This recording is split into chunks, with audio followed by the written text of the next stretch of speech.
Hi అండి, నేను మీ Rekha. Welcome back to Rekha's kitchen. ఈరోజు ఈజీ ప్రాసెస్లో టేస్టీగా డోక్లా ఎలా చేసుకుందామో చూద్దాం. ఇలా చేసిన డోక్లా టేస్టీగా చాలా బాగుంటుందండి. సింపుల్ ప్రాసెస్లో ఎలా చేసుకుందామో చూద్దాం.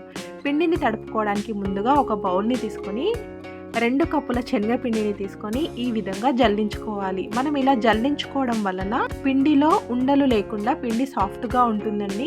చూసారు కదా, మనం ఇలా జల్లించుకున్న పిండి మనకు ఈ విధంగా సాఫ్ట్గా ఉంటుంది. మనం జల్లించుకోలేదు అంటే మనకు ఉండలు ఉండిపోతాయండి. వాటర్ వేసి కలిపినప్పుడు ఉండలు అలాగే మిగిలిపోతాయి. 1/2 టీ స్పూన్ సాల్ట్, అలాగే చిటికెడు పసుపు కూడా వేసుకొని వీటన్నిటిని కలుపుకోవాలి. వీటితో పాటుగా 1 స్పూన్ వరకు షుగర్ని కూడా వేసుకొని పిండిలో కలిసేలాగా బాగా కలుపుకోవాలి. ఆ తర్వాత మనం తీసుకున్న 2 కప్పుల శనగపిండికి మనకు 1 కప్పు వాటర్ కూడా పట్టవండి. అందుకే మనం వాటర్ మొత్తం ఒకేసారి వేసేయకుండా కొన్ని వేసుకుంటూ, మరీ లూజ్గా కాకుండా థిక్గా కాకుండా ఈ విధంగా కొన్ని వాటర్ని వేసుకుంటూ మనం పిండిని కొంచెం ఈ థిక్గా ఉండేలాగా కలుపుకోవాలి. మనం తీసుకున్న 2 కప్పుల శనగపిండికి మనకు 1 కప్పు వాటర్ కూడా పట్టవండి. నాకు ఇంకా ఇన్ని వాటర్ మిగిలాయి. మనం పిండిని ఈ విధంగా థిక్గా ఉండేలాగా కలుపుకోవాలి. ఇప్పుడు మనకు ఒక లేయర్ లాగా ఫామ్ అవ్వాలండి. అలా లేయర్ లాగా ఫామ్ అవుతేనే మనకు డోక్లా కరెక్ట్గా వస్తుంది. పిండిని ఈ విధంగా తడిపేసుకొని మూతతో కవర్ చేసుకొని ఒక 10 మినిట్స్ పాటు పక్కన పెట్టుకోండి. ఆ లోపు మనం డోక్లాని ఉడికించుకోవడానికి వాటర్ని మరిగించుకోవాలి. స్టవ్ పైన ప్యాన్ పెట్టేసుకొని 1 కప్పు వాటర్ని వేసుకొని ఈ వాటర్లోకి ఏదైనా స్టాండ్ కానీ లేదా ఇలా ఫ్లాట్గా ఉన్న మూతని కానీ పెట్టేసుకొని మనం వాటర్ని మరిగించుకోవాలి. మనం ఈ మూత పైన మనం రెడీ చేసి పెట్టుకున్న పిండిని పెట్టి ఉడికించుకోవాలండి. ఈ విధంగా మూతతో కవర్ చేసుకొని వాటర్ మరిగే వరకు మరిగించుకోవాలి.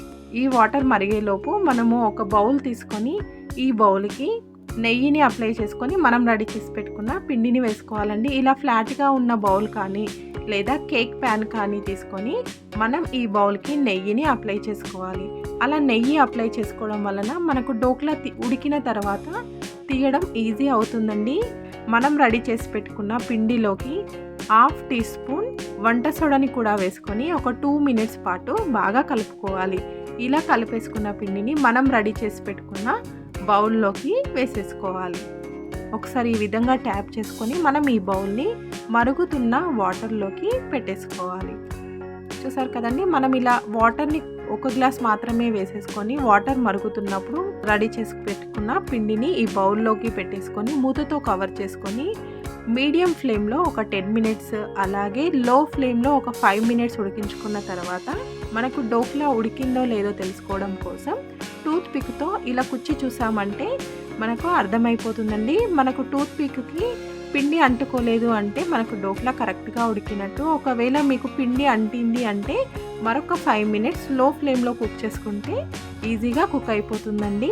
ఇలా కుక్ అయిన డోక్లాని తీసి పక్కన పెట్టేసుకొని ఈ డోక్లాలోకి కావలసిన పోపుని రెడీ చేసుకుందాం. స్టవ్ పైన ప్యాన్ పెట్టేసుకొని 2 టేబుల్ స్పూన్స్ ఆయిల్ వేసుకొని ఆయిల్ వేడెక్కిన తర్వాత వీటిలోకి 1/2 టేబుల్ స్పూన్ ఆవాలు, అలాగే ఒక 5-6 పచ్చిమిర్చిని కట్ చేయకుండా అలాగే వేసుకోవాలి. వీటితో పాటుగా 2 రెమ్మల కరివేపాకు కూడా వేసుకొని ఈ పోపుని ఒక 1 మినిట్ పాటు ఫ్రై చేసుకొని వీటిలోకి సగం కప్పు వరకు వాటర్ని వేసుకోవాలండి. అలాగే 1/2 టీ స్పూన్ సాల్ట్, అలాగే 2 టీ స్పూన్స్ షుగర్ని కూడా వేసుకొని వాటర్ని మరిగించుకోవాలి.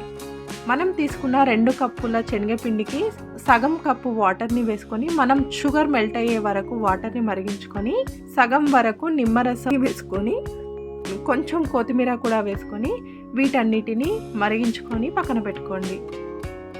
మనం ఈ పోపుని మనం రెడీ చేసి పెట్టుకున్న డోక్లా మీద వేసుకుంటే మనకు టేస్ట్ చాలా బాగుంటుందండి.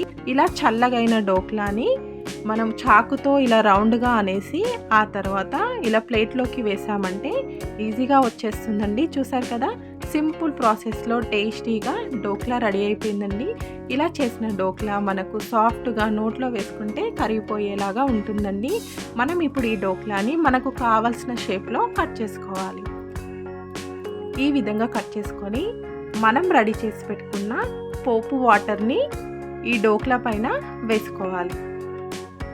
చూసారు కదా, వాటర్ మనం రెడీ చేసి పెట్టుకున్న పోపు వాటర్ని మొత్తం ఈ డోక్లా పైన ఈ విధంగా వేసేసుకొని చూసారు కదండి, సింపుల్ ప్రాసెస్లో టేస్టీగా డోక్లాని రెడీ చేసేసుకోవచ్చు. మీరు ట్రై చేయండి. ఈ వీడియో కనుక మీకు నచ్చితే లైక్ చేయండి, అలాగే షేర్ చేయండి. మరికొన్ని కొత్త రెసిపీస్ కోసం రేఖాస్ కిచెన్ని సబ్స్క్రైబ్ చేసుకోండి. Thank you for watching.